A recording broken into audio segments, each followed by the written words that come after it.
লোকজনকে মা বোনদের কাছে পাঠাচ্ছে এনআইডি নাম্বার নেওয়ার জন্য, বিকাশ নাম্বার নেওয়ার জন্য।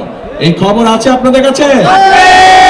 এই রাজনৈতিক দলটির এই নেতাটি বাংলাদেশের প্রত্যেকটি কর্মজীবী নারী, কর্মজীবী মা, কর্মজীবী মেয়ে সম্পর্কে অত্যন্ত আপত্তিকর একটি কথা বলেছে। বিশেষজ্ঞরা বলছে এইটা সম্পূর্ণ মিথ্যে কথা, অ্যাকাউন্ট হ্যাক হতে পারে না। কারণ সেই বক্তব্য দেওয়ার পরেও তারা আরো অনেক বক্তব্য দিয়েছে।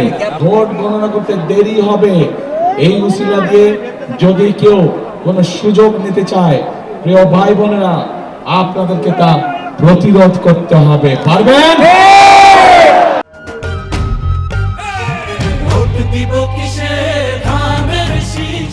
নতুন গল্প শুনছি যে এবার বলে ভোট গণনা করতে অনেক বেশি সময় লাগবে। প্রিয় ভাই বোনেরা, এই দেশের মানুষ হয়তো গত এক যুগ ভোট দিতে পারেনি, কিন্তু ভোট দেওয়ার যে অভিজ্ঞতা তাদের নাই তা না। 91 সালে ভোট দিয়েছে, 96 সালে ভোট দিয়েছে, 2001 সালে ভোট দিয়েছে। ভোট গণনা করতে কেমন সময় লাগে বাংলাদেশের মানুষের সেই ধারণা আছে।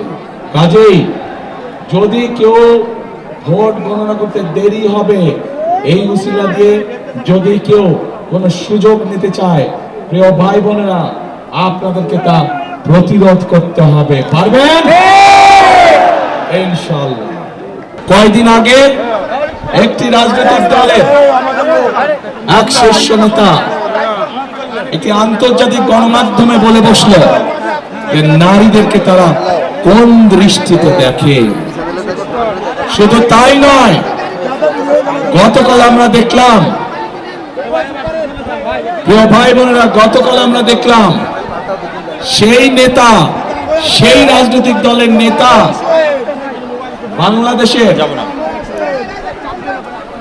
যে নারীরা, যে মায়েরা কর্মজীবী, সংসার চালানোর জন্য, সংসারকে ধরে রাখার জন্য, সংসারকে সুখে শান্তিতে রাখার জন্য যে লক্ষ কোটি মা বোনেরা বিভিন্ন জায়গায় কর্মসংস্থান নিযুক্ত আছে, কর্মজীবী মায়েরা, বোনেরা, তাদেরকে কি ভাষা ব্যবহার করে কথা বলেছে আমরা গতকাল দেখেছি।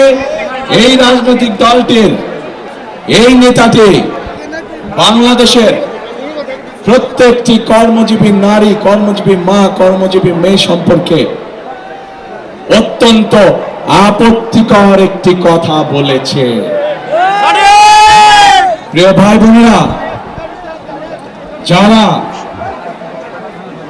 নিজেদের দেশের মানুষকে এইভাবে আপত্তিকর বিশ্লেষণ করে, তাদের কাছ থেকে কি বাংলাদেশের জনগণ ভালো কিছু আশা করতে পারে?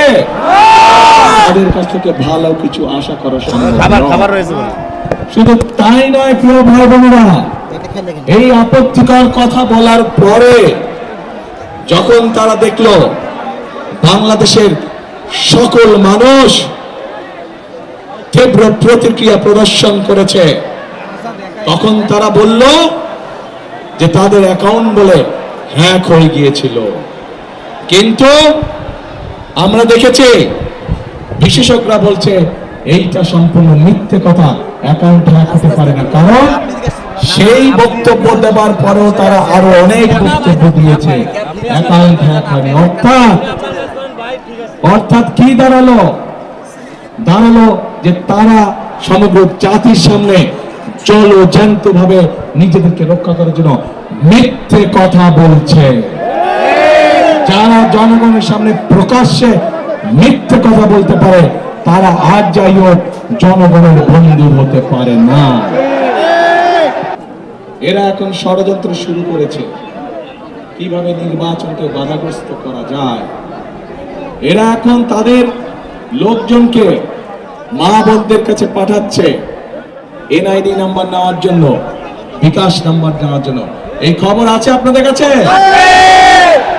কাজেই তারা বলে সৎ লোকের শাসন কায়েম করবে। আরে ভাই, আপনাদের এই প্রস্তাবটাই তো সবচেয়ে বড় অসৎ প্রস্তাব। আপনারা অসৎ প্রস্তাব দিয়ে কাজ শুরু করে কিভাবে আপনারা মনে করেন যে আপনারা সৎ লোকের শাসন কায়েম করবেন?